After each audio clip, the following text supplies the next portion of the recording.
મહંત શ્રી 1008 સુખરામ બાપુની સાનિધ્યમાં પ્રભાત ફેરીનું આ ત્રીજી વખત આયોજન થયું.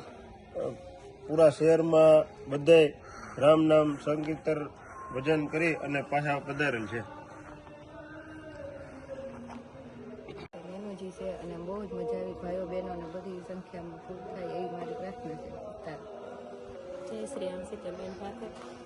સવારે અલૌકિક આનંદની અનુભૂતિ થાય છે પ્રભાત ફેરીથી. જય શ્રી રામ.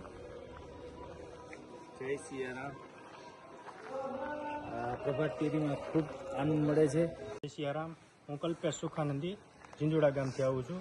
પ્રભાત ફેરીમાં અલૌકિક આનંદ મળે છે અને મેંદેડાના ગ્રામજનોને પણ બધાને આહવાન કરવામાં આવે છે કે બાપુની સાથે જોડાવ અને સવારમાં જે 5 વાગ્યામાં જે આનંદ મળે છે એ ક્યાંય મળતો નથી. સીતારામ.